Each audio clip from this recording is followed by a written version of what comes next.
Eu quero que você abra, por favor, sua Bíblia, no livro de Jeremias, no capítulo 17. E nós vamos ler juntos do versículo 5 até o versículo 10. Esse texto vai ser tanto o nosso ponto de partida, como também o trilho da nossa reflexão hoje. E eu vou ler na Nova Almeida atualizada. Jeremias 17, de 5 a 10. Assim diz o Senhor: maldito aquele que confia no ser humano, que faz da carne mortal o seu braço e cujo coração se desvia do Senhor. Porque ele será como um arbusto solitário no deserto e não verá quando vier o bem. Pelo contrário, morará nos lugares secos do deserto, na terra salgada e inabitável. Bendito aquele que confia no Senhor e cuja esperança é o Senhor. Porque ele é como a árvore plantada junto às águas, que estende as suas raízes para o ribeiro e não receia quando vem o calor. Porque as suas folhas permanecem verdes, e no ano da seca não se perturba, nem deixa de dar fruto. Enganoso é o coração, mais do que todas as coisas, e desesperadamente corrupto. Quem poderá entendê-lo? Eu, Senhor, sondo o coração. Eu provo os pensamentos, para dar a cada um, segundo os seus caminhos, segundo o fruto das suas ações. Meu Deus, suplicamos graça, a favor do alto, a liderança do Teu Espírito, o Espírito da verdade, e te pedimos que o Senhor nos permita ter mais do que informação, mais do que apenas arrazoar no nível mental, que a Tua palavra fale aos nossos corações, que o Teu Espírito nos ajude, ó Deus, no processo de absorvê-la, corresponder com ela, que haja aquela aplicação pessoal que só o Senhor pode fazer e que haja a liberação dos céus. Aquilo que o Senhor planejou para esse tempo, para essa hora, nós oramos que se cumpra em nome de Jesus. Amém. Amém. O tema da minha mensagem hoje é uma pergunta: como saber se confiamos em Deus? O texto começa apresentando duas pessoas de comportamento distinto. Um é aquele que confia no homem, faz da carne mortal o seu braço e o coração se aparta do Senhor. Foi classificado como maldito. Mas o outro, classificado como bendito, é aquele que confia no Senhor e cuja esperança é o Senhor. Depois de apresentar esses dois comportamentos, um de confiança e outro não, é que nós temos na sequência aqui os versículos 9 e 10. No 9 nós lemos: enganoso é o coração mais do que todas as coisas. Depois dessa afirmação, Deus, por meio do profeta Jeremias, questiona: quem poderá entendê-lo? E com isso Deus está denunciando a limitação, a dificuldade do homem de entender o próprio coração. Ou seja, saber com certeza se você está se movendo em confiança ou não, não é algo que você poderá dizer: eu cheguei a uma conclusão segura apenas examinando o seu próprio coração. Porque o coração é enganoso e cada um de nós tem dificuldade de conhecê-lo. Mas depois de fazer a pergunta: quem poderá conhecê-lo? Deus responde: não você, eu. Ele diz: eu, Senhor, sondo o coração, eu provo os pensamentos. Em outras palavras, ele está dizendo: eu esquadrinho aquilo que você não pode esquadrinhar. Eu consigo penetrar numa dimensão de análise, de avaliação e leitura do seu coração que você jamais conseguirá. Agora Deus está dizendo: eu não apenas leio o que você não lê. Depois dele dizer que sonda o coração, que prova os pensamentos, ele diz assim: para dar a cada um segundo os seus caminhos, segundo o fruto das suas ações. Em outras palavras, Deus está dizendo: eu não apenas faço a leitura que você não faz, mas eu tenho o poder de tirar o que está do lado de dentro e sinalizar, expor do lado de fora. Eu retribuo de acordo com aquilo que está dentro de você e você não consegue enxergar. Ou seja, para responder como saber se confiamos em Deus, nós dependemos não apenas de uma autoavaliação, de um autoexame. Nós dependemos do exame do alto. E o Deus que nos examina, Ele também expõe. Portanto, o que eu quero te apresentar a partir desse texto começa, em primeiro lugar, por uma diferença de atitude, do que confia e do que não. Esse vai ser o primeiro tópico que eu vou abordar aqui. Mas depois, em segundo e terceiro lugar, como segundo e terceiro tópicos, nós vamos avaliar os sinais que acompanham o que não confia em Deus e é classificado de maldito. E depois nós vamos avaliar os sinais que acompanham o que confia em Deus. E eu entendo que esses sinais, essas declarações, são, como Deus disse logo depois na sequência, a forma dele mostrar para nós se confiamos ou não confiamos nele. Então, eu gostaria que juntos nós pudéssemos, considerar essas verdades. Em Deuteronômio 30, de 15 a 18, Deus diz, olha, se vocês me obedecerem, guardarem os meus estatutos, vocês serão abençoados. Mas se vocês se apartarem de mim, vocês serão amaldiçoados. Normalmente nós pensamos no modelo de bênção ou maldição de acordo com obediência ou desobediência. Alguns não conseguem associar isso com o que Jeremias, da parte do Senhor, está falando, confiança ou falta de confiança. Mas a verdade é que não só temos um texto que explicitamente relaciona bênção e maldição com confiança ou a falta dela, como também podemos entender o seguinte, há uma ordenança bíblica para que eu e você creiamos e confiamos em Deus. Em Marcos 11, 22, Jesus afirma, é um imperativo, tem de fé em Deus. E se eu e você decidimos não crer, não confiar, estamos em desobediência. No final das contas, a questão não é avaliar quais são todas as possibilidades. É fato que a Bíblia fala de condutas conduzem à bênção, de condutas conduzem à maldição. Outro dia um falou para mim, maldição é coisa do Antigo Testamento, da lei, isso não tem no Novo. Eu falei, então você não deve estar lendo o Novo Testamento direito. Hebreus capítulo 6, versículos 7 e 8 dizem assim, a terra que absorve a chuva, que frequentemente cai sobre ela e produz erva útil para aquele que a cultiva, recebe bênção da parte de Deus. Mas se produz espinhos e abrolhos, perto está da maldição e o seu fim é ser queimado. Bênção ou maldição, depende se você corresponde ou não a Deus. Um outro dia me falou, está falando de terra o texto? Eu falei, não. Olha os versículos anteriores. Ele está falando de crente bom e crente ruim. Crente que corresponde com Deus e crente que não. E aí ele entra com a alegoria de terra boa e terra ruim. Dizendo que a terra que corresponde, bênção. A que não corresponde, maldição. Aliás, ele diz a terra que não corresponde está perto da maldição. Seu fim é ser queimada. A terra literalmente não queima. Nós sabemos que ele está falando de um outro incinerador. Ô, palavrinha difícil, deixa eu tentar de novo. Nós sabemos que ele está falando de um outro incinerador. Ele está falando da perdição, da condenação eterna do inferno. Agora, a palavra maldição assusta alguns, talvez porque soe pesada demais, mas no contexto do povo de Deus, maldição não tem mera e simplesmente a ver com uma retribuição no sentido de mera punição. Ela sempre associada à punição, ao caráter justo de Deus, é também vista como expressão de misericórdia e como um chamado ao conserto. Eu vou falar melhor sobre isso no final. Então talvez enquanto eu estiver falando, a sua leitura te deixe mais confortável, Você de repente ouvir no lugar de maldição, correção.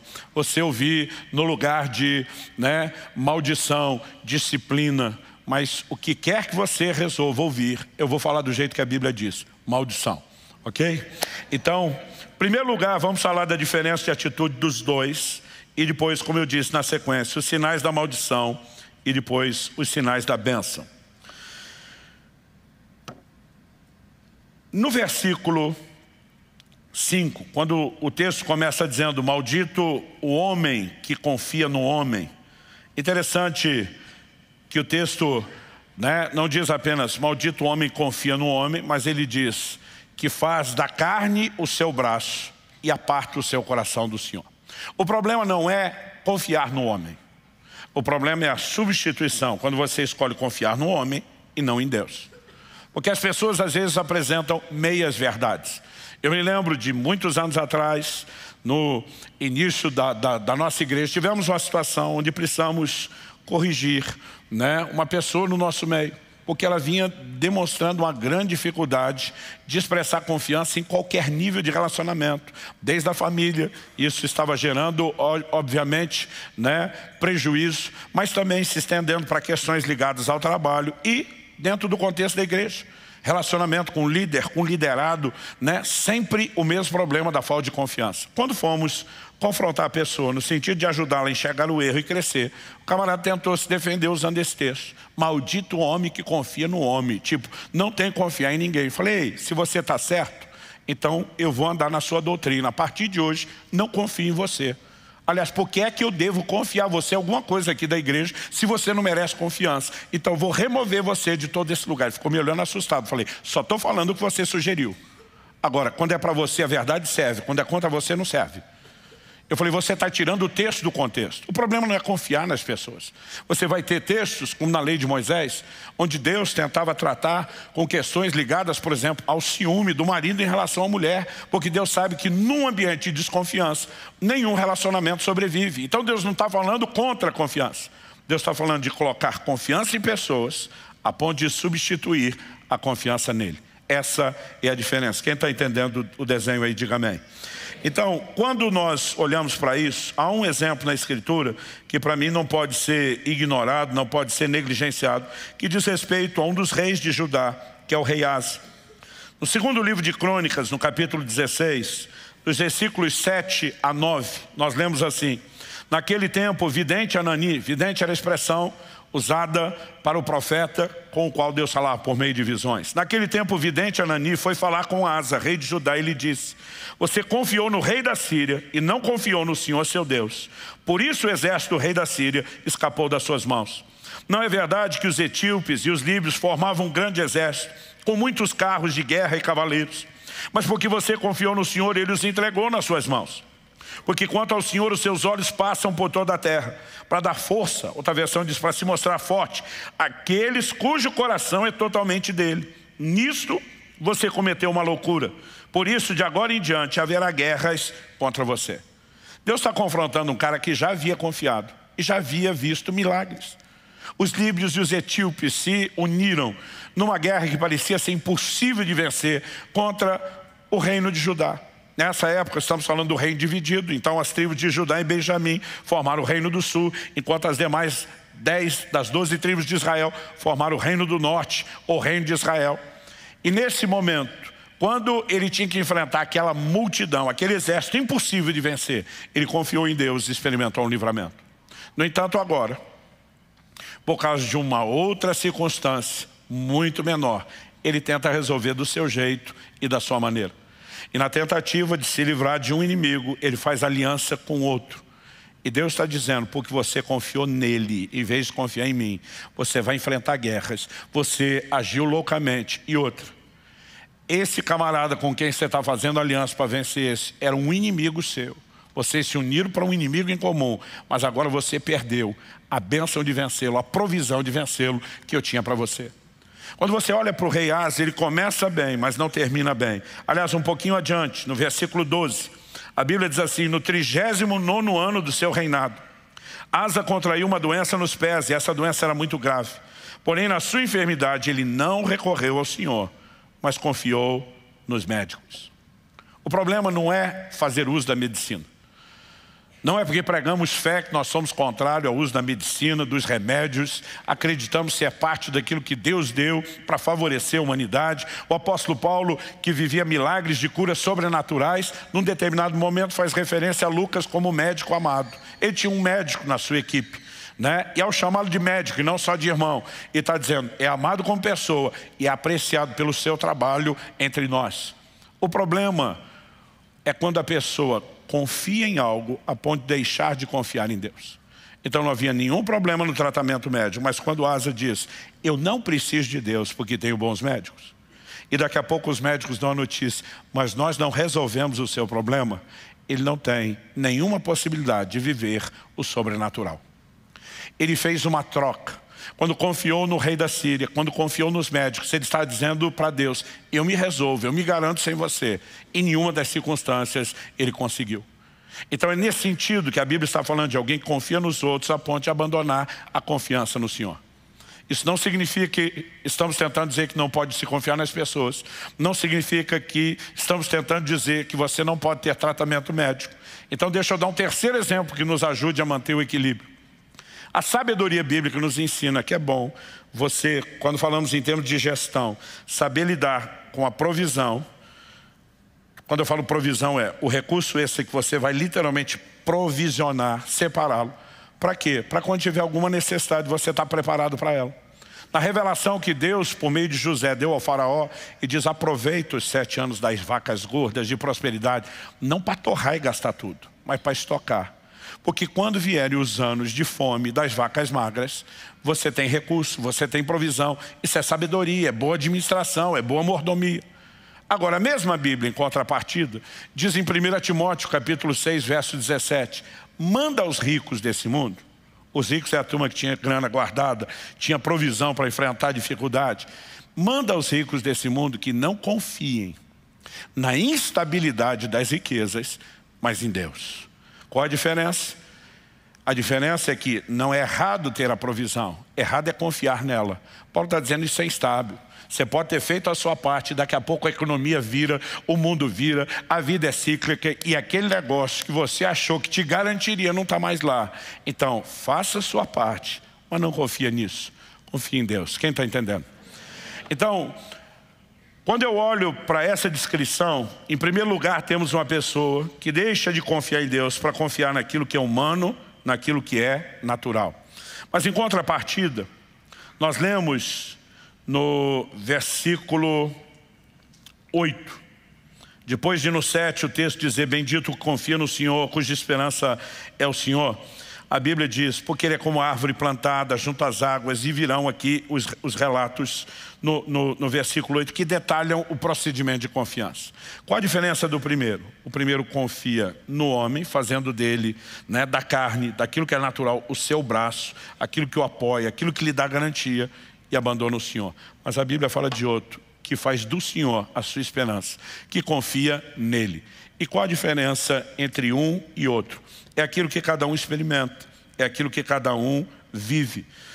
Confiar no Senhor, fazer dele a nossa esperança, é saber que mesmo que Deus use o homem ou algo natural para nos ajudar ou favorecer, nós não confiamos naquilo, e sim no Deus que cuida de nós e orquestra as circunstâncias. Uma coisa que me chamava a atenção desde muito novo é que o livro de Esther, se você não reparou isso, leia o livro de Esther do começo ao fim com esse olhar. O livro de Esther é praticamente o único livro da Bíblia que não menciona o nome de Deus. Ele não fala de Deus, não aberto explicitamente. Mas quando você lê a história, há uma orquestração divina por trás de tudo o que está acontecendo. E há um momento específico lá no livro de Esther, onde a Bíblia fala que Mardoqueu, o tio de Esther, que é o homem piedoso de destaque naquele livro e naquela narrativa, ele é vítima de uma conspiração.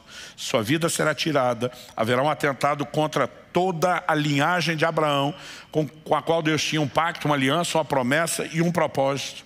E quando o cenário está assim para ter o seu desfecho, a Bíblia diz que Assuero, o cara que governava o mundo da sua época, tem uma insônia, não consegue dormir. E naquela época não se lidava com o tédio como hoje, porque eles não tinham internet, não tinham televisão. E o rei escolhe uma programação muito empolgante para fazer na madrugada da insônia. Ler as crônicas do reino.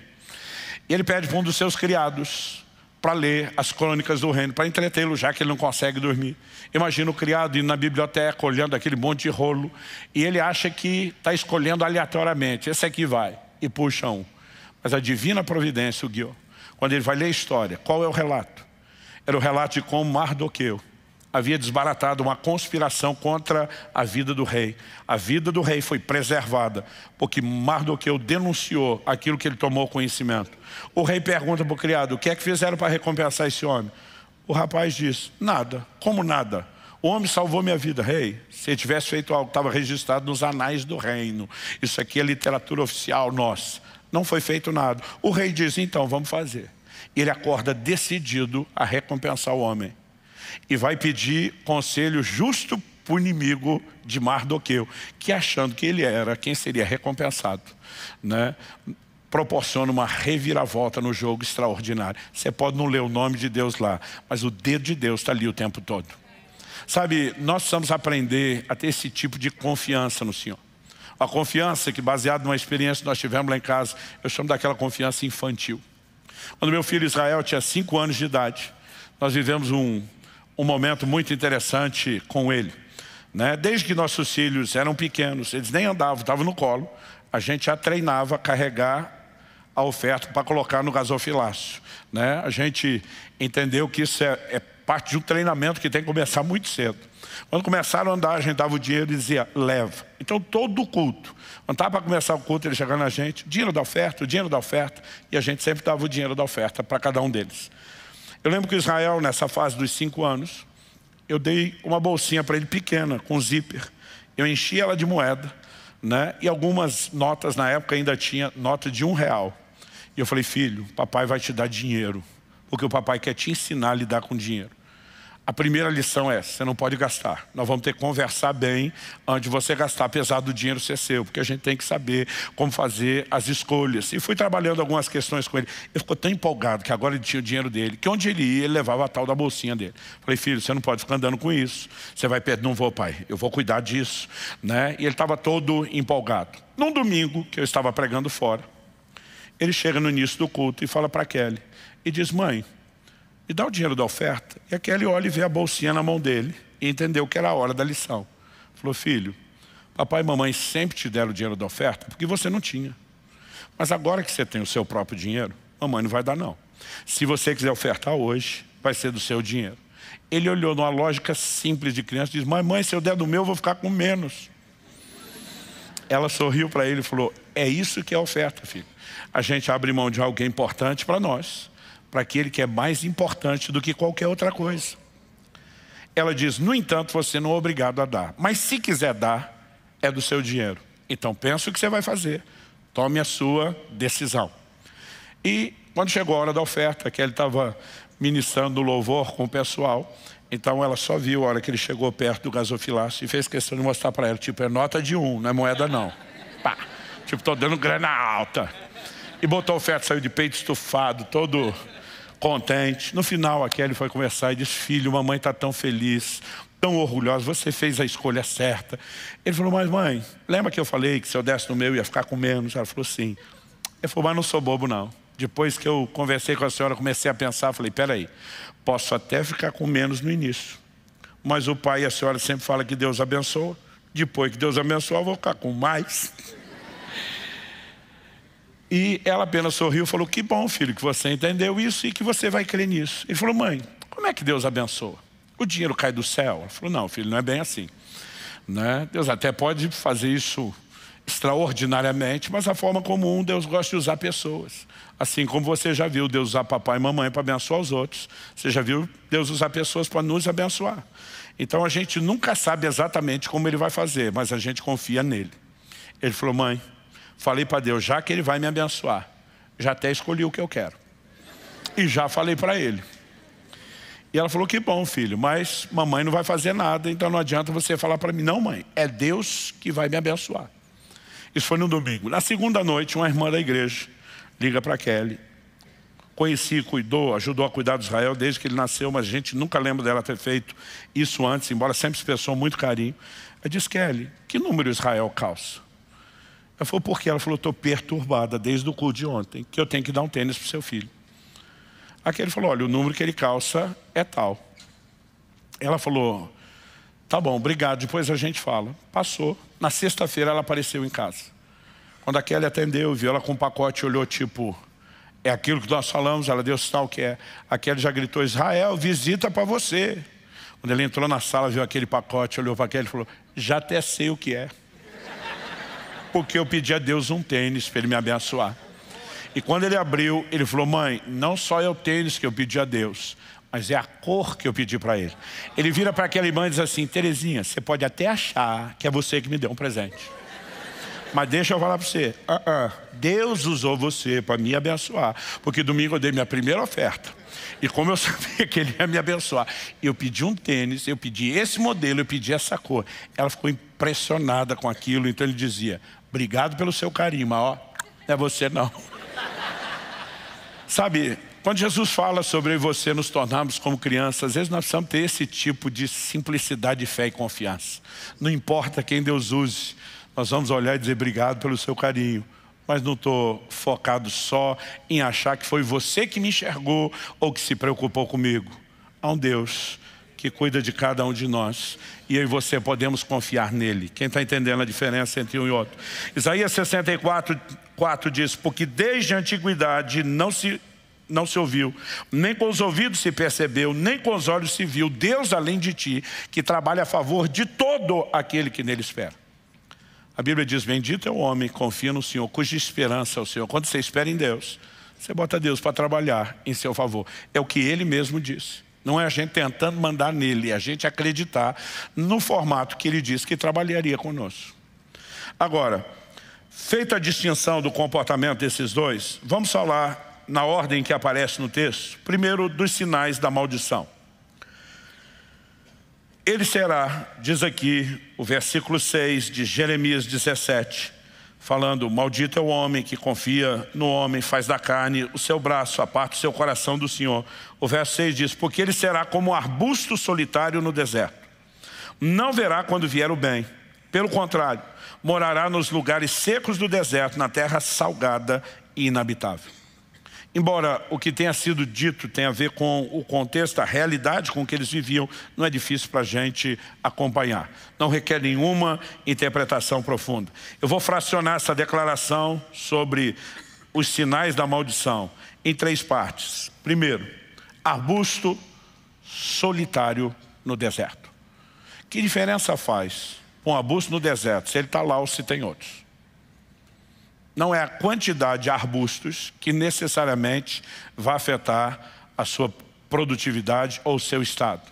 Mas sabe algo que eu tenho percebido em 29 anos de ministério pastoral, fora os anos já no ministério itinerante, mas falo do pastoral, porque foi no pastorado que a gente passa a gastar tempo ouvindo pessoas, aconselhando, orientando, e você começa a aprender a mapear comportamentos que são repetitivos. Um dos sinais que acompanha a vida de quem não confia no Senhor é um senso de solidão. Deus não me ama, Deus não se importa comigo, Deus me abandonou, Deus virou as costas para mim, Deus não me ouve, Deus age na vida do outro, mas não age na minha.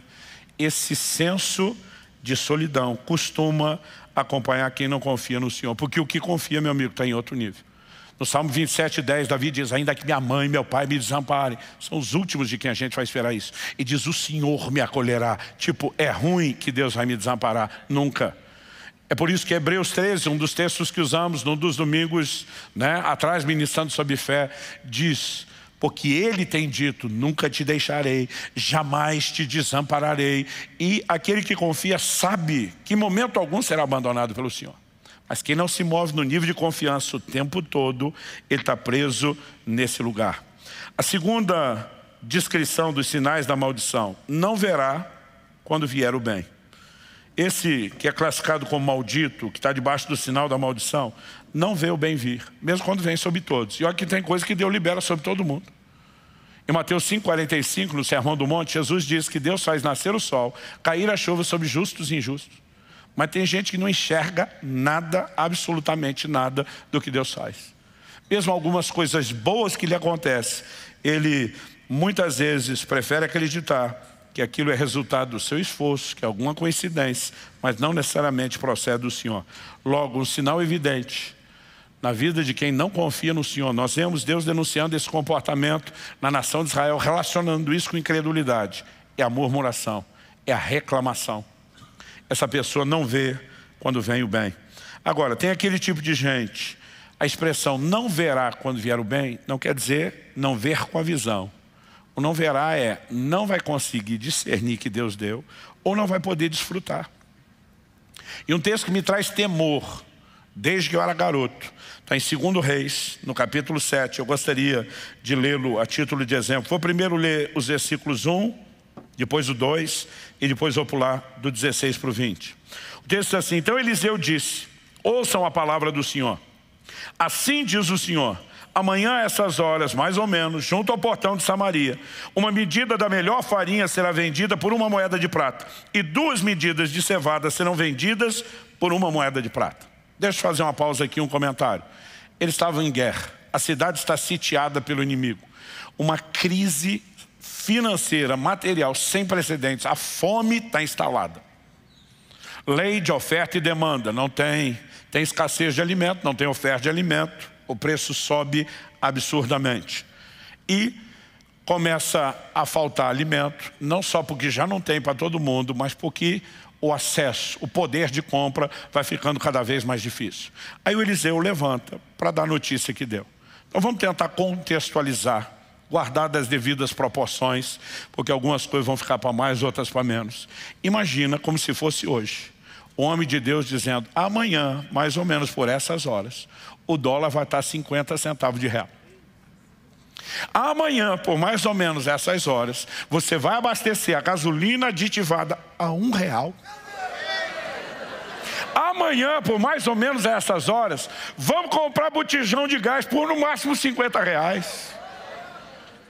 Irmão, tinha os que deram glória com você, e teve essa criatura estúpida, com o perdão da palavra, do verso 2. Porém o capitão, em cujo braço o rei se apoiava, respondeu ao homem de Deus: mesmo que o Senhor Deus fizesse janelas no céu, será que isso poderia acontecer? Gente, uma coisa é o cara não querer confiar, outra é ser tão insolentemente incrédulo. E Deus pode rasgar, abrir janela, derramar o que tem. Nem ele dá conta de fazer um negócio desse. E a Bíblia diz: o profeta respondeu: eis que você verá isso com seus próprios olhos, mas não comerá. Ele está no time do que não verá vir o bem, mas não é que não verá com os olhos. Ele diz, vai enxergar, mas não vai desfrutar. O que acontece? Nesse inteirinho até o versículo 16 que eu vou ler. Alguns leprosos, que eram excluídos, tinham ficado do lado de fora da cidade, foram tentar encontrar uma expressão de misericórdia, conseguindo alimento com os inimigos que estão sitiando a cidade. Quando chega lá, descobre que não tem ninguém mais no acampamento. Todo mundo fugiu, deixou tudo para trás. Comida, acampamento, provisão, largaram armas, armaduras, enquanto eles não sabem o que aconteceu. Mas o sítio acabou. Aquele povo desapareceu, mas deixou todas as provisões. Aí aquela turma dizia, e aí, guardamos isso com a gente ou dividimos com a cidade? Eles resolvem, vamos levar as boas novas. Quando levaram a notícia, o verso 16 diz assim: então o povo saiu e saqueou o arraial dos sírios. E assim uma medida da melhor farinha era vendida por uma moeda de prata, e 2 medidas de cevada por uma moeda de prata, segundo a palavra do Senhor. O capitão, em cujo braço o rei tinha se apoiado, foi encarregado pelo rei de guardar o portão da cidade. Mas o povo o atropelou junto ao portão, e ele morreu, como o homem de Deus tinha dito quando o rei foi falar com ele. Assim se cumpriu o que o homem de Deus tinha falado ao rei. Amanhã, a essas horas mais ou menos, junto ao portão de Samaria, 2 medidas de cevada serão vendidas por uma moeda de prata, e uma medida da melhor farinha será vendida por uma moeda de prata. Aquele capitão havia respondido ao homem de Deus: mesmo que o Senhor Deus fizesse janelas no céu, será que isso poderia acontecer segundo essa palavra? Ao que o profeta havia respondido: eis que você verá isso com seus próprios olhos, mas não comerá disso. E assim aconteceu com ele, porque o povo atropelou junto ao portão e ele morreu. Pastor, foi um tumulto no portão, porque o povo descobriu que tinha comida de graça. Eu falei, é verdade, mas com todo esse tumulto, só um foi pisoteado. O único descrente que recebe uma palavra de sentença, né, pelo seu posicionamento aberta e deliberadamente contrário a uma palavra liberada por Deus. A pergunta a ser feita é: que tipo de gente eu e você queremos ser? Esse que não confia no Senhor não verá quando vier o bem. Terceiro e último lugar: morará nos lugares secos do deserto, em terra salgada e inabitável.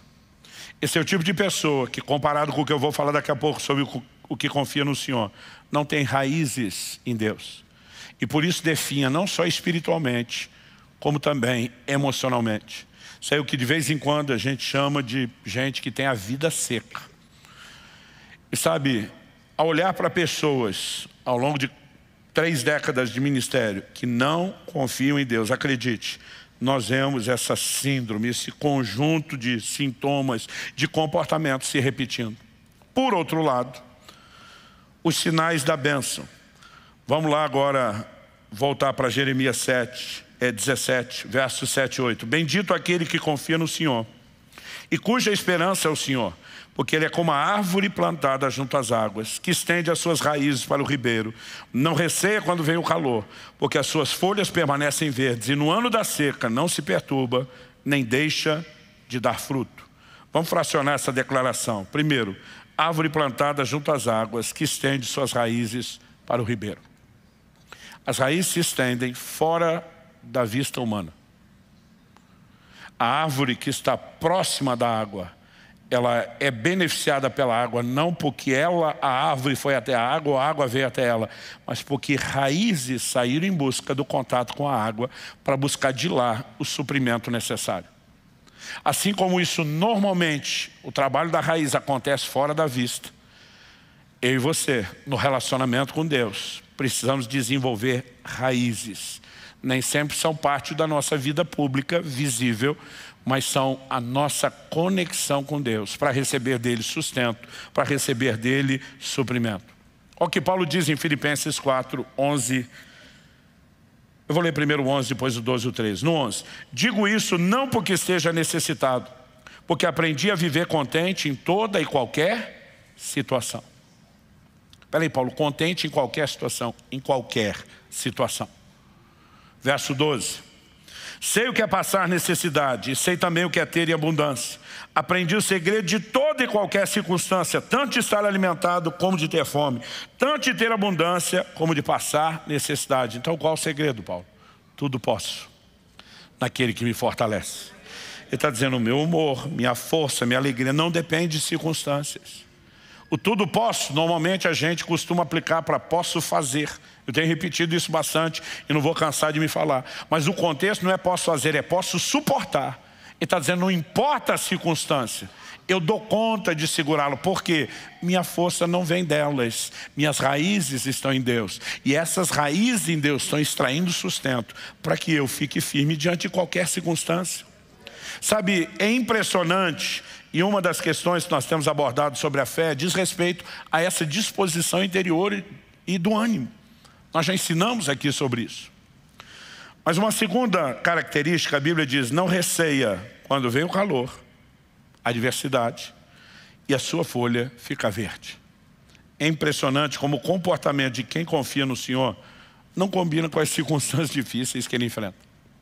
Atos 16, de 22 a 26. Paulo e Silas na cadeia, julgados de forma sumária e injusta, açoitados, com os pés presos, amarrados no tronco, numa condição de muita gente estaria reclamando, murmurando, dizendo, Deus me deixou, Deus me abandonou. A Bíblia diz que os dois oravam e cantavam louvores. É o tipo de comportamento que não combina com as circunstâncias. Abacuque 3, o texto que trabalhamos ao longo do mês passado. Ainda que a figueira não floresça, que não haja fruto na vide, que o produto da oliveira minta, que os campos não produzam mantimento, que o rebanho seja exterminado, amalhado, nos currais não haja gado. É quase que, perdão o uso da expressão, é quase como se o profeta estivesse dizendo, estou me lixando para isso tudo, por causa do lado de fora. Ele diz, todavia, eu me alegrarei em quem? No Senhor. Exultarei no Deus da minha salvação. Quem tem raízes nele, extrai sustento e tem um comportamento completamente diferente, que não condiz com a condição. E sabe, eu fico pensando em gente como o pai da fé, Abraão. O que deixou Abraão com a folhagem verde tanto tempo? Gente, Deus disse para esse cara, eu vou te dar um filho. Ano passa, entra ano, sai ano, passa mais ano. Ele continua debaixo de uma promessa. Levou 25 anos, desde o momento que Deus começa a lidar com Abraão, até o filho nascer. Agora, Deus, logo no início, antes mesmo de ser muito claro e específico sobre a descendência de Abraão por meio de Isaac, Deus fala para ele, eu estou mudando o seu nome. A partir de agora, seu nome é pai de multidões. O cara não tem um filho. Mas a Bíblia diz que ele creu no Deus que chama a existência aquilo que não é como se já fosse. E ele começa a dizer em linha com Deus, como aprendemos aqui, a importância de declarar a palavra. Sou pai de multidão, mas tu não tem ninguém. Se você não está vendo, o problema é seu. Eu estou vendo.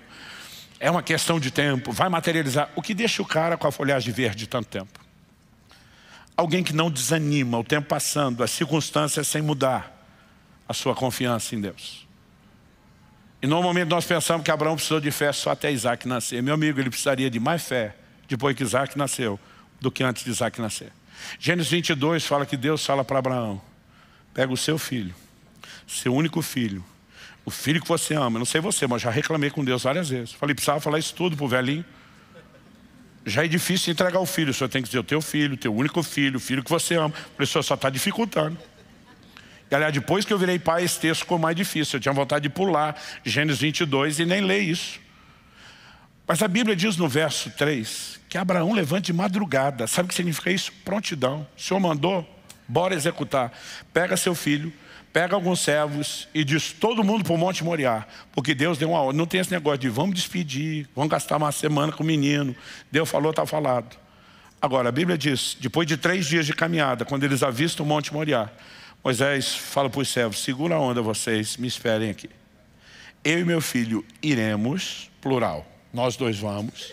Ele diz: adoraremos, plural, e voltaremos.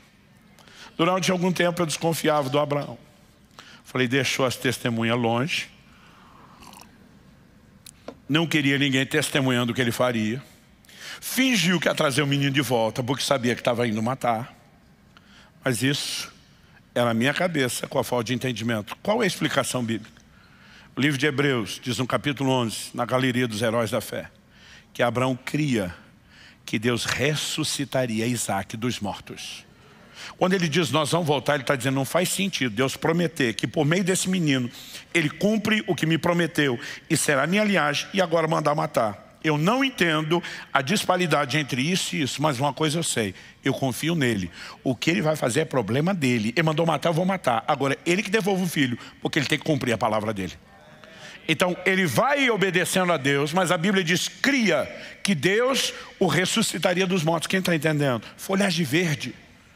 Meu amigo, a maioria de nós já teria um chilique, entrava em estado de choque antes disso.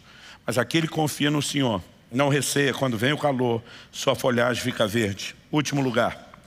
No ano da seca, não se perturba, nem deixa de dar fruto. Uma coisa é o calor, a outra é o ano da seca. É a estiagem, é o tempo longo sem chuva. Mas quem tem raízes para buscar água, não depende apenas da chuva. É interessante que o bendito, diferente do maldito, que não vê o bem que vem sobre todos, o bendito não é abalado pelo mal que vem sobre todo mundo. A gente tem determinadas circunstâncias difíceis que todo mundo vai experimentar. De alguma forma, quando a gente passa, a gente acha que é só com a gente. Porque a maior parte do tempo que está acontecendo com os outros, como diz o ditado, pimenta nos olhos dos outros é refresco. Pelo nosso egoísmo, a gente não se identifica, a gente não conecta, a gente não percebe, não mensura. Quando acontece conosco, parece que é só com a gente no mundo. E uma das perguntas que eu mais ouvi como pastor na vida: pastor, por que comigo? Eu digo, porque se não fosse você, era o outro me perguntando por que com ele. Agora, olha o que Jesus diz. Mateus capítulo 7, de 24 a 27. Todo aquele, pois, que ouve essas minhas palavras e as pratica, será comparado a um homem prudente que construiu sua casa sobre a rocha. E Jesus diz assim, observe a ordem: caiu a chuva, transbordaram os rios, sopraram os ventos e bateram com força contra aquela casa. Vou repetir. Caiu a chuva, transbordaram os rios, sopraram os ventos, bateram com força contra aquela casa. Mas ele termina dizendo, ela não desabou porque tinha sido construída sobre a rocha. Agora ele vai falar de outro. Todo aquele que ouve as minhas palavras e não as pratica, será comparado a um homem insensato que construiu sua casa sobre a areia. Agora olha o que ele diz. Parece Ctrl+C, Ctrl+V, copiou e colou. Caiu a chuva, transbordaram os rios, sopraram os ventos e bateram com força contra aquela casa. A mesma coisa do outro. A diferença, Jesus diz, ela desabou, sendo grande a sua ruína. O que é que eu e você precisamos entender? A adversidade vem para todo mundo. Se você vai ficar em pé ou cair, depende de como você edifica o seu relacionamento com Deus. Agora ele está dizendo, ouve minha palavra e não pratica, não tem estrutura. Ouve minha palavra e pratica, tem estrutura. Por quê? Porque obediência, gente, é uma das maiores expressões de fé. Assim como a desobediência procede da incredulidade. O que é que o diabo foi fazer com Adão e Eva lá no jardim? Deus falou para não comer isso, por quê? Não é bem assim não, está trolando vocês. Não quer que vocês sejam que nem ele. O que ele semeou antes de conseguir um ato externo de desobediência? Uma atitude interior de incredulidade. Deus não é quem diz que ele é. Os seus motivos não são os quais ele revelou, que não quer que a gente faça para nos proteger. Ele não está interessado no nosso bem. O que nos faz relativizar a obediência é a incredulidade em quem deu a ordem. Agora, quem não consegue levar a palavra de Deus a sério, no sentido de obediência, vai levar a palavra de Deus a sério quando é a promessa? Isso aqui eu não boto a mão no fogo, não acredito no caráter dele quando ele dá ordem. Mas a hora que deu a promessa, não, agora eu vou que nem louco. Ou você cria vínculo de confiança com o caráter de Deus na hora de obedecer, ou você não vai ter fé para a hora da promessa. Agora, alguns de nós queremos um evangelho bem light da obediência, mas queremos uma fé que arrebenta e que nos leva a qualquer lugar. Deixa eu te dizer, vai sonhando. Você não vai chegar a lugar nenhum sem compromisso com a palavra. Agora, caiu a chuva, transbordaram os rios, sopraram os ventos, bateram com força contra aquela casa. Vai acontecer com todo mundo, com quem tem vínculo com a palavra, com quem não tem. A diferença é que quem tem vínculo fica de pé e quem não tem, a casa cai. Então o que eu e você precisamos? De um posicionamento de confiança. No ano da seca, não se perturba, não deixa dar fruto. E daí que choveu, e daí que deu enchente, e daí que soprou o vento. Eu construí para não cair, não vai me derrubar. Quem está entendendo, diga amém. Jó e sua esposa foram afligidos por males semelhantes. Eu de manhã falei, passaram os mesmos problemas. O pastor Anderson me corrigiu e agora eu estou confessando isso em todos os cultos. O pastor, desculpa, eles não passaram as mesmas coisas. Falei, como não? Ele falou, só Jó ficou doente se raspando com o caco, ela não. Eu falei, é mesmo, já que você falou nisso. E Jó, só ele tinha uma mulher incrédula, porque ela tinha um marido crente confiando em Deus. Então realmente a situação dele foi um pouco pior. Mas eles passam por males semelhantes. Olha a reação de cada um. A mulher de Jó diz para ele, amaldiçoe seu Deus e morre. Porque quem não confia e se sente abuso solitário, ele me abandonou, olha, diz, também te abandono. Agora, quem confia e sabe que não foi abandonado, fala para quem não confia, diz, você fala como uma louca. Eu sei que o meu Redentor vive, eu sei que ele vai se levantar sobre a terra. E porque eu confio que ele não me deixa, eu também não deixo ele. Dá para entender a diferença? Quando eu e você olhamos para esse quadro todo apresentado a partir de Jeremias 17, eu creio que a melhor forma de concluir é se perguntar, quem sou eu?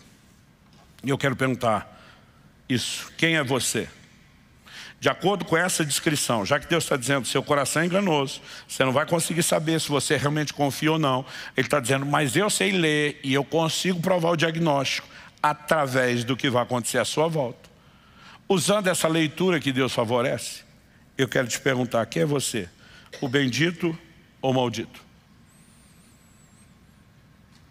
Agora, uma coisa boa de eu e você sabemos, os resultados externos dessa exposição do diagnóstico de Deus não são imutáveis. Tem gente como o rei Asa, que soube confiar em Deus no momento, viveu milagres e perdeu a confiança ao longo do caminho.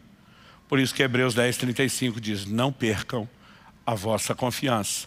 Ela tem uma grande recompensa.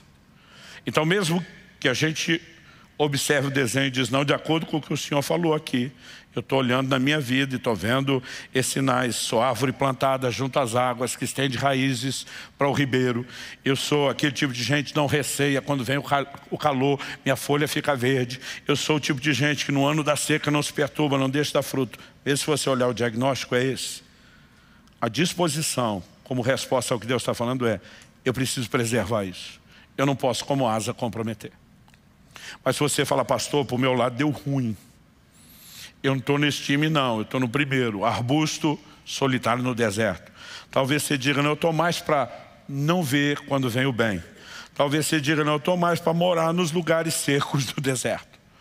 Ou talvez você esteja no nível que o outro me falou, eu estou os três juntos. Eu estou com o pacote full, completo do diagnóstico. O que eu e você precisamos entender? Que isso não é mera punição irreversível. Maldição no contexto do povo de Deus não é mera punição ou retribuição. Junto com a justiça de Deus, que obviamente retribui, junto com a correção, há sempre um convite, um chamado para o conserto. Em Ageu, no capítulo 2, no versículo 17, Deus diz assim, eu os feri. Ele vai dar detalhes de como feriu aquele povo e aquela geração. Mas no final, Deus desabafa dizendo, mas não houve entre vocês quem se voltasse para mim, diz o Senhor. Em outras palavras, eu não feri vocês porque queria acabar com vocês. Eu os feri para atraí-los, para chamá-los de volta. Tem gente que é semelhança de Pedro. Quando ouve o galo cantar, cai em si, chora amargamente, se permite ser restaurado. Tem gente que é semelhança do filho pródigo. A Bíblia diz que ele também caiu em si. E ele precisou daquela didática, da dor de tudo que passou, para lembrar o que eu tinha com meu pai era muito melhor, eu vou voltar. E muitas vezes Deus permite esse tipo de circunstância com a forma de dizer: eu quero você de volta e eu preciso chamar a sua atenção. Eu preciso ajudar você a entender. Agora, o que é que nós vamos fazer com isso é nossa decisão. Ainda que alguém me diga: pastor, estou aqui na descrição do maldito é o homem, confia no homem, aparta o seu coração do Senhor. Quando Deus mostra esse diagnóstico, Ele está dizendo: não estou te condenando, estou te alertando. Você pode mudar o jogo. Quem está entendendo, diga amém. Então a minha última pergunta a você, eu encerro aqui para passarmos a ceia. O que é que você vai fazer com aquilo que você ouviu hoje? Vamos orar.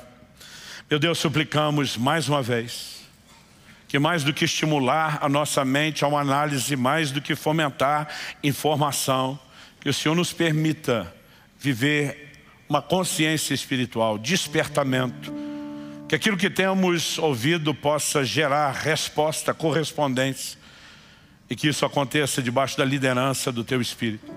Uma vez que não podemos avaliar o nosso coração sozinho, que não podemos confiar só no autoexame, precisamos do exame do alto. Oramos tanto pelo testemunho do Espírito Santo, por aquilo que o Senhor precisa chamar a nossa atenção e nos corrigir, como também pela capacidade de ler, por meio daquilo que o Senhor revelou nas Escrituras, como estamos vivendo, o que nos está sendo retribuído pelo Senhor. Quais são os sinais, as marcas na nossa vida, se há confiança ou a falta dela. E sabemos que o Senhor tem nos chamado a esse lugar, que o justo viverá da fé, que sem fé é impossível agradar a Deus. Portanto, queremos corresponder contigo e voltarmos-nos para Ti de todo o coração. E por isso eu clamo uma vez mais o favor, a graça, a misericórdia do Senhor sobre cada um. Que a Tua palavra siga produzindo resultado, trabalhando em nós, mesmo depois dessa reunião. Não queremos simplesmente tratar como uma torneira a ser fechada, o interruptor a ser desligado ao sair dessa reunião. Nós oramos que o que o Senhor começou cresça, progrida e cumpra plenamente o seu propósito na nossa vida. Nós oramos em nome de Jesus. Se você crê e concorda, diga amém. Se você recebe essa palavra, diga: eu recebo em nome de Jesus.